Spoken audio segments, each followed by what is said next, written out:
Ladies and gentlemen, welcome back to another episode of the Working in Hockey podcast. I'm your host, Nick Bowens, and today, super excited to be joined by John from the Chicago Wolves, currently the president of business operations. John, how's the season been for you so far? It's been a good year. Before we came on, we kind of touched on we just coming out of our All-Star break, so kind of the midpoint of the season for everything happening on ice. The boys are playing really well, and we're sitting in second place in the division. Um, and looking up at Grand Rapids, Grand Rapids has had a incredibly fast start to the season, and they have some staying power. So we're doing what we can to catch them, but on the ice, it's been really good. Off ice, really good as well. We've had a busy front end of the season, a lot of stuff for the fans, and a lot of different promotions that we've run, and the building's been full, so all good things. That's awesome. That's awesome to hear. And I think from afar at least, it seems like the AHL is having a great year, a great couple years overall. I think the talent on the ice continues to get better, like you mentioned, and the community buy-in, especially with the Wolves, is again awesome to see from afar there. But John, I guess for people who maybe don't know, what does your role entail? What does a day in the life look like for yourself? A lot to unpack in the second part of that question. My role entails I oversee business operations for the Wolves. We have a little bit of a unique structure here, org chart.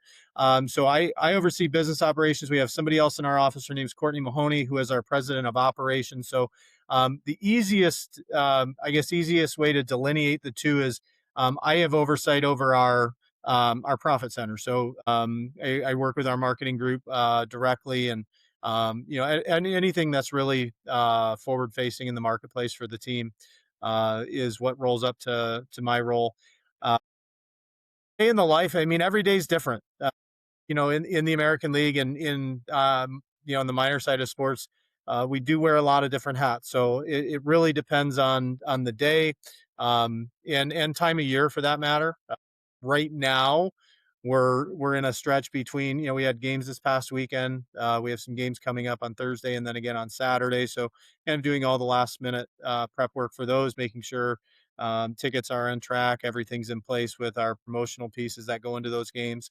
Longer range, working on the schedule for next year, going through all of that right now as we speak in our business. So it really depends. It varies by day of the week and by time of the year for sure.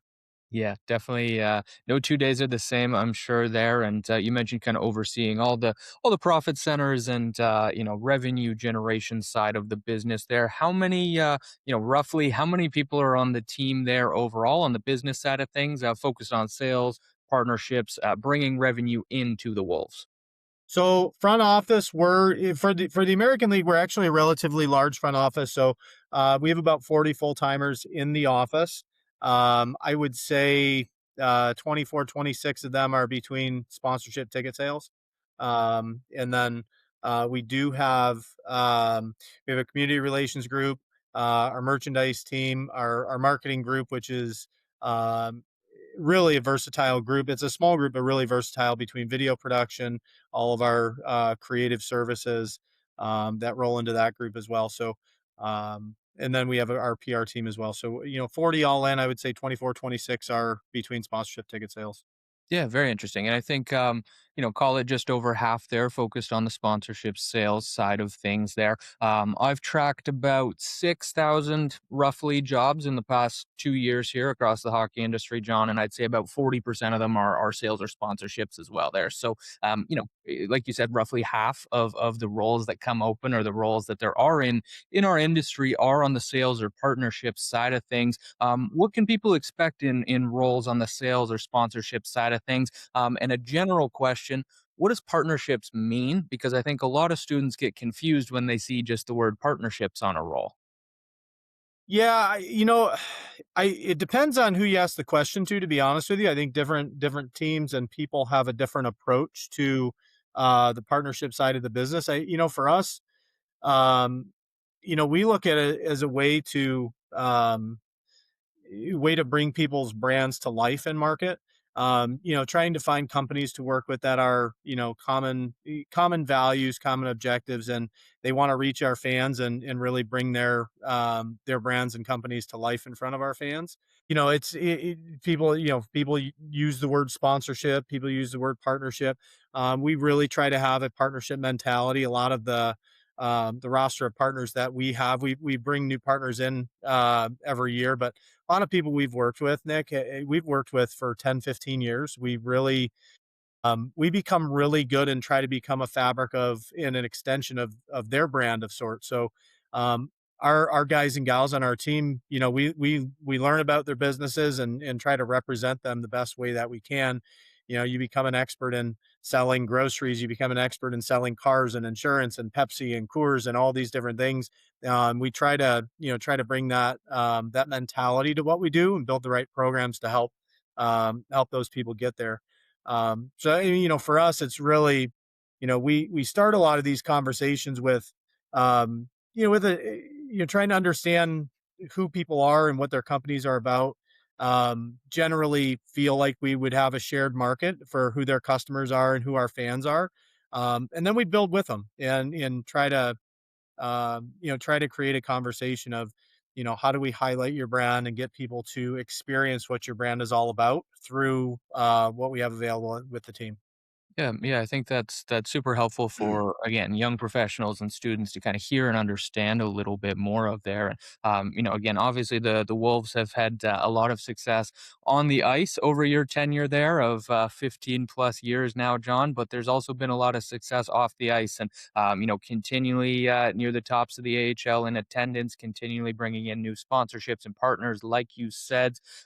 What kind of goes into building and fostering those long-term again visions and connections with people, because I think that that's something that again gets lost in the, I'll call it, social media age. Is a lot of things are quick, we need it today, we need a one time get X dollars into our business, whereas like you mentioned, you guys have been building a lot of these relationships for years and kind of lay the foundation and then work upwards, right? Yeah, and at its simplest form, Nick, I think it starts with the people that we have in here. We go through our hiring process, and for me, when we're hiring any position, whether it's somebody we're adding to our leadership team, somebody who's coming in for their first job right out of school, we really look hard at the caliber of human that they are. And you want to find the right people, and once you find the right people, you try to get them in the right seat on the bus, if you will.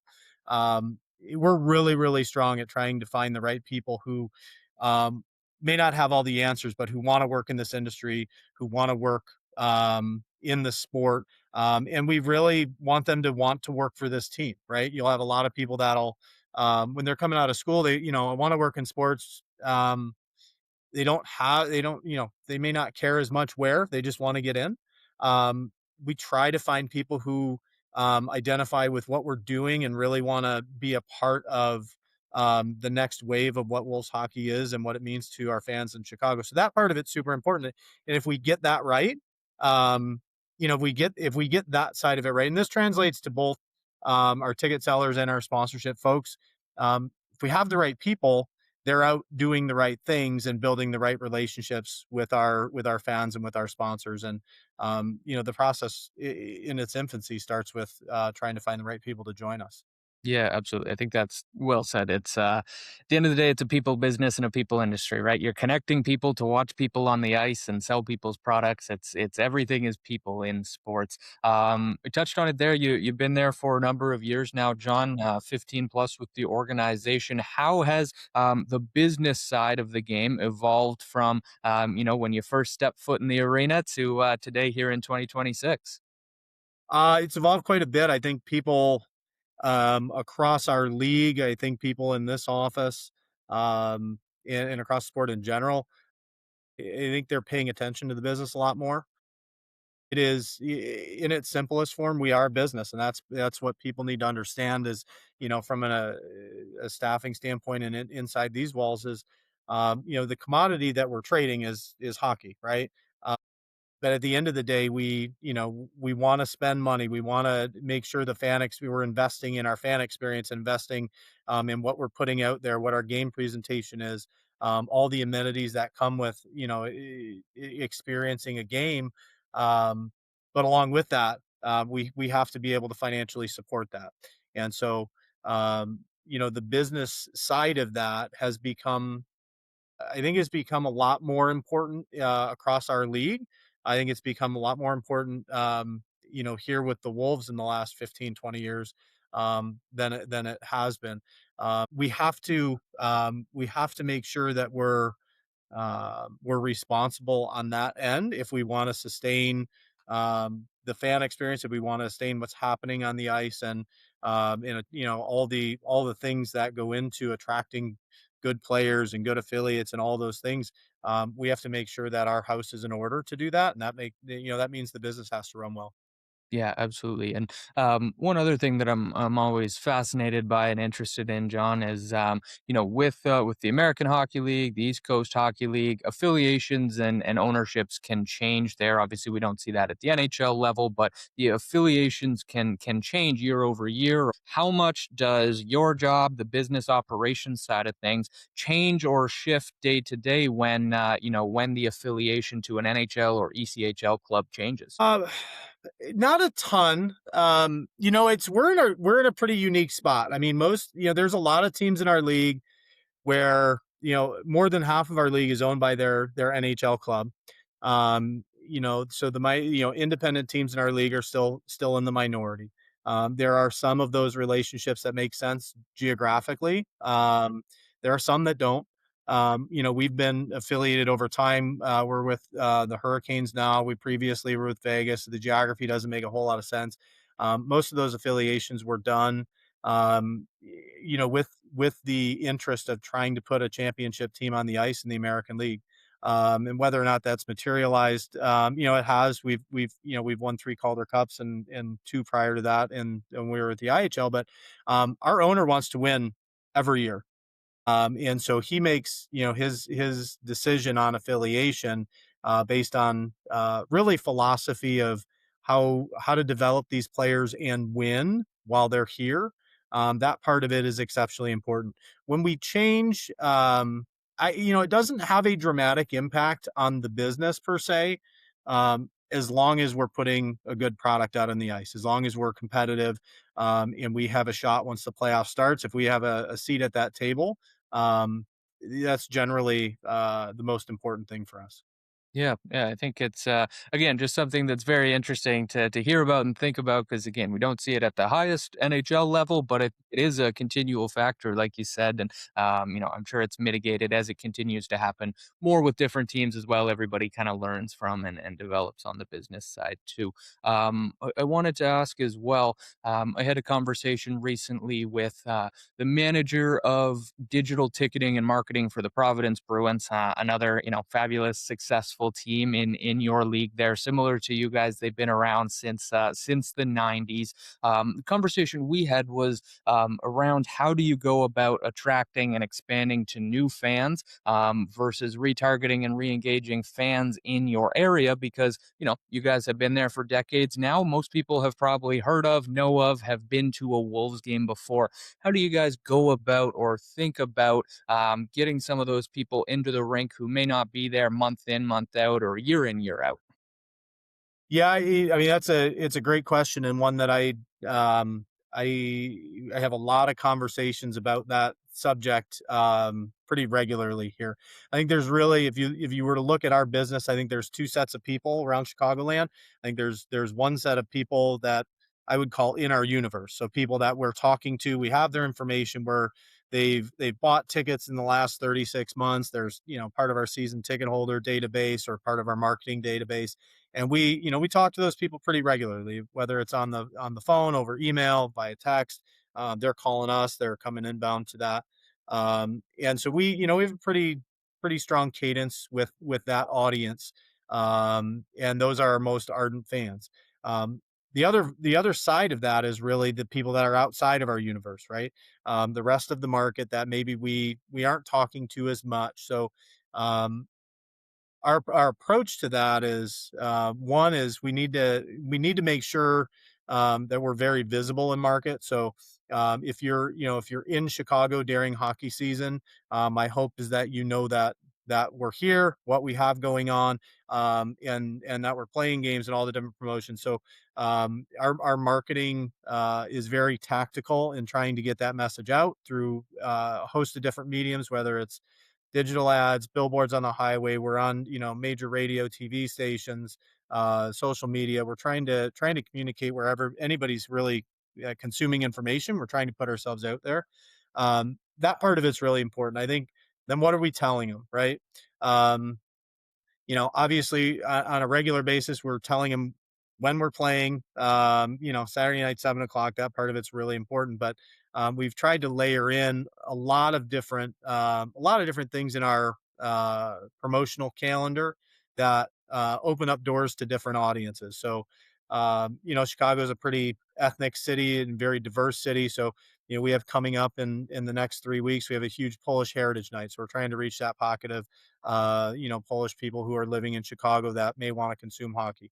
We have Country Music Night coming up this weekend, so we're trying to reach that audience. We're coming off of this past weekend. We had our Faith and Fellowship game and trying to reach the faith community. So, a lot of it is in that message, like trying to be out in front of everybody as much as we can, but then trying to offer and have different offerings from an experience standpoint to open up new audience for us.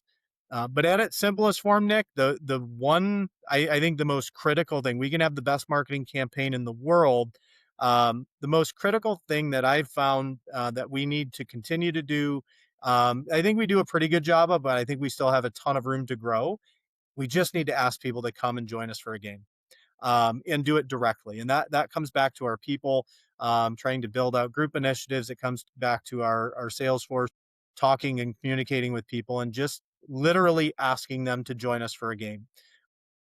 I go back to, my life. I never would have gone on a date if I didn't ask. Nobody was asking me. I would never have met my wife if I didn't walk up and approach her um talk to her and ask her to go on a date. So like part of that, it translates to the business. We have to ask people to come join us and explain to them what we have going on. The best and probably the most bittersweet thing we ever hear from fans, and we hear it a lot from first time fans who are coming into the arena or people who haven't been to us in 10 years, is like, I had no idea that it was this much fun.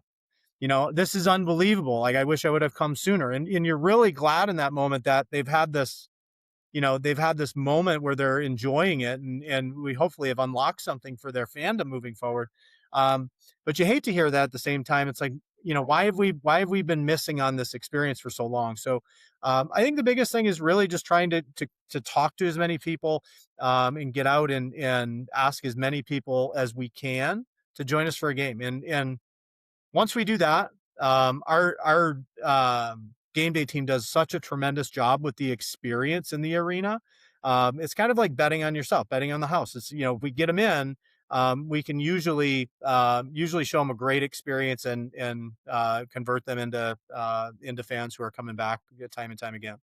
Yeah, that's awesome way to put it, and I think, like you said, it sounds simple when you put it that way, but that's the reality is people love the game when they come see it. I've never brought anybody to a game that said, "Oh, this sucks, I'm never coming back," right? Right. There's it piques an interest, they have a bit of an epiphany of, "Hey, I should come to more games," so, and, like you said with the game presentation, I mean, I grew up in small town Ontario working for OHL teams. The level of game presentation and execution and the video board graphics that those teams have, that you guys have in the AHL, that college teams have now, it's phenomenal. I mean, the growth in quality of the game presentation and in arena experience the past few years has just skyrocketed. So, like you say, you get somebody in the door for that first time, and you're pretty confident they'll be back.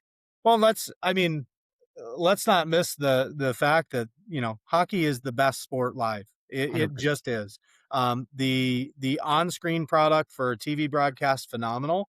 But there is so much more to the game when you see it live. If you've never seen it and you come see it live, there's so much happening. And that's, it's something that is our constant ambition is just how can we continue to grow the game at a lot of different levels in the local market. But how do we get people to put their eyes on this thing and see it live? And until we have every household in Chicago, we'll continue to try to do that.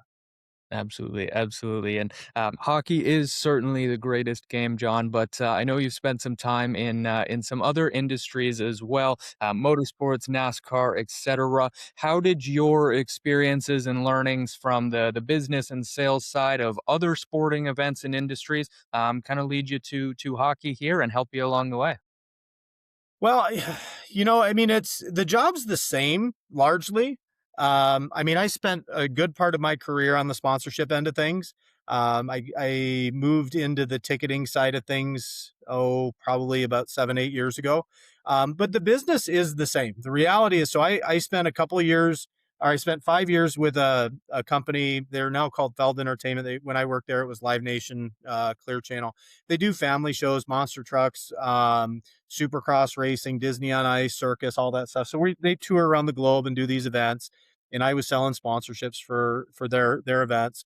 I went from there to Phoenix Raceway in NASCAR and sold sponsorships for the track for a couple of years. Went from there to Professional Bull Riders as a sponsorship guy, and then I came here in late 2010. And the reality is, like, whether it's Disney on Ice or Gravedigger or Jeff Gordon and Jimmy Johnson at the time racing on the track, or the Cowboys of the PBR. That's the aspect of the sport that is that people are paying to see. They want to see what's happening on the field or on the track, what depending on which event it is. My job has always been, I guess if you want to speak in terms of hockey, like all of that stuff is kind of like the glass in. My job has always been the glass out. So my job has always been, how do I connect with people?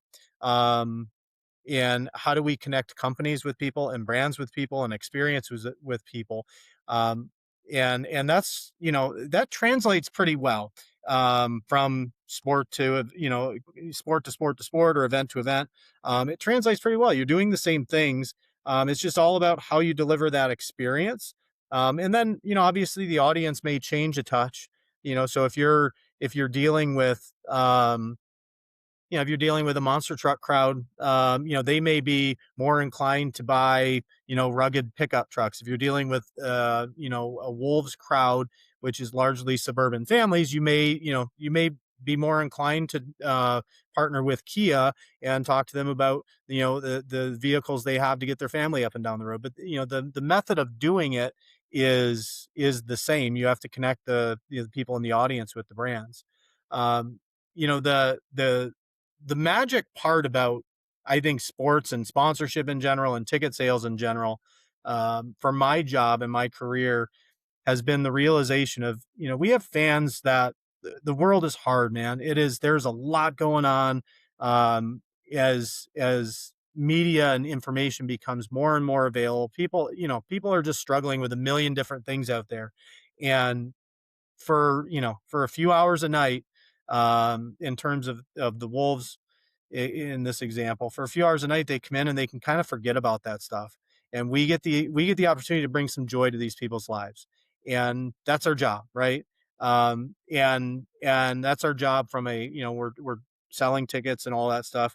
They get to escape for a little bit. When we talk about trying to connect, the brand experience with our sponsors, the walls are down. People are more reasonable to have a conversation about some of these brands and interact with some of these brands. They come to their happy place in the stadium and watch. They get to watch a game. Then all of a sudden their experience is better because Kia made it better. They gave them a seat upgrade. Their experience is better because the largest grocer in Chicago is called Jewel Osco, because Jewel Osco gave them a Hawaiian shirt on our halfway to summer game. So it's the opportunity for these brands to really engage our fans at their high point, when their guards down a little bit and they're in their happy place. And if we do that right, if we can use that moment in these folks' lives and our fans' lives to with our partners make their experience better, everybody leaves, and everybody leaves that experience winning, right? So It doesn't matter necessarily if it's hockey or NASCAR or bull riding or monster trucks or dirt bike racing, whatever.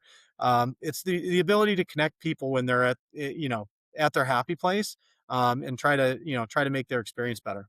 Yeah, absolutely. I had an old boss who used to say similar to your analogy with the Hawaiian shirt there of when somebody comes to a game, we got to give them a memory and memorabilia or a moment and a memento, something that they enjoy that night that helps them escape and something that they can look back on next week and say, hey, I got that rally towel at a Wolves game. That'd be fun to go back to, right?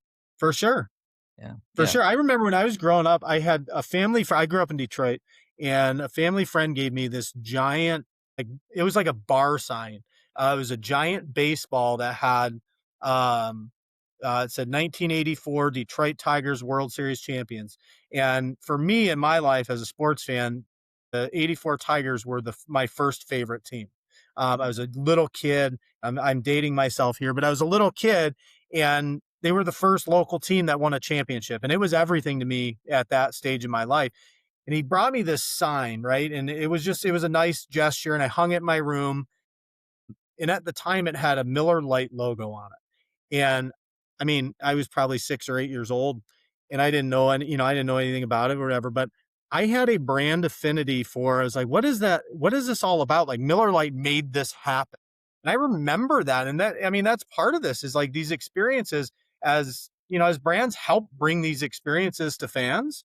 There's a real lasting impact on it.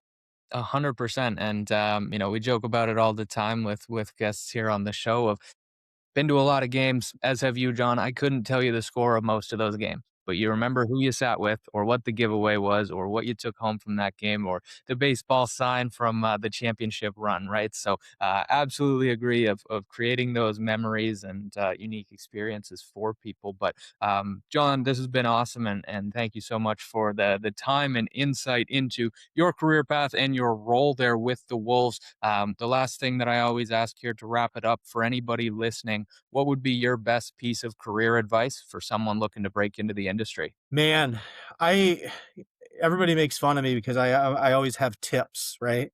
A few things. I think somebody who's trying to break in, um, I would say one is try to understand that you want to do this to to contribute to the organization, that you're trying to break in with.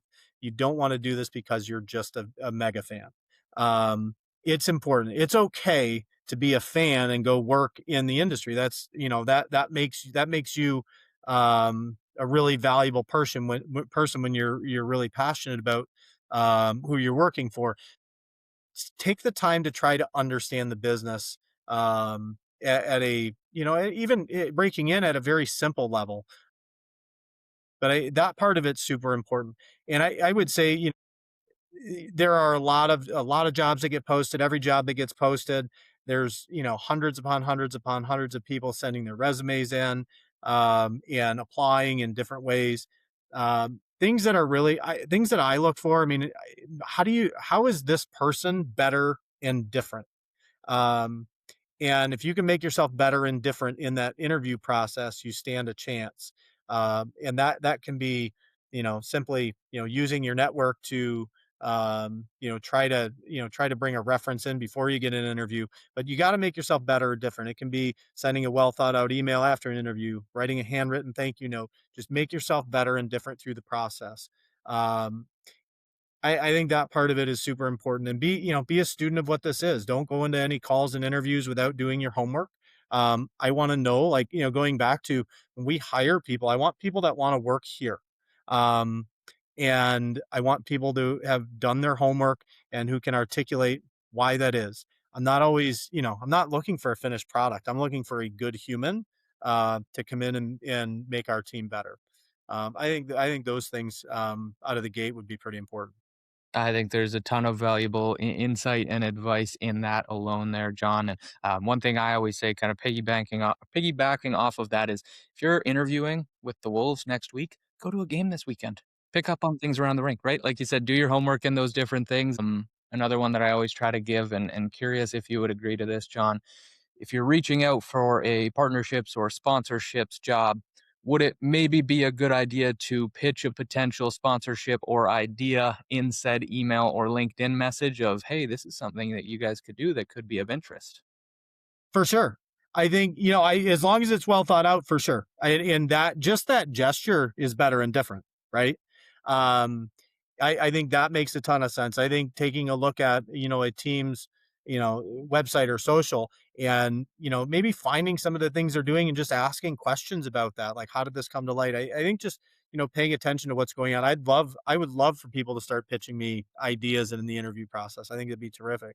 Um, I think one other thing that I had thought about that, I really think is important as people are, candidates for jobs that they should consider or try to internalize is, this is, if there's an open job at a team or a league or a front office, whatever it may be, um, there, it's a two-way street. The candidate is looking for a job. It's not all about the candidate. It's not all about what they want and need. So as a candidate, don't make it all about you. And if you're talking to a team that makes it all about them, um, I maybe think twice about that. This should be 50-50. If I post a job, very honestly, I have a problem. I have a seat in my office that's not occupied. I need somebody in that seat to be productive to help move our team forward. If a person is applying for a job, they're either coming out of school, don't have a job, or are looking for a change. They have a problem in whatever circumstance it is. Maybe it's just they're looking for a career change. Um, if those two things can meet in the middle, if what the organization needs is half the equation, and what the individual is looking for is half the equation, then you have something to talk about. And every interview I do, I kind of start with that sentiment, no matter what the job is that we're interviewing for. Um, is I want to get into the head of the individual to understand what they're looking for, what they need. I also want to articulate the same thing for us. And if everybody approaches that with that mentality, you find out pretty quick if it's a good fit or not. And if it's not, you take an off ramp. If it is, then you might have something really meaningful to talk about.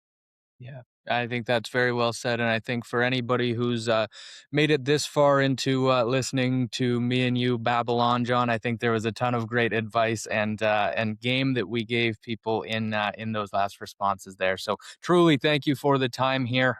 Really appreciate the insights and the advice, and best of luck the rest of the season here. All right, Hey, Nick, I appreciate you having me on. Come see us in Chicago. you got it. You Bye, got it. man.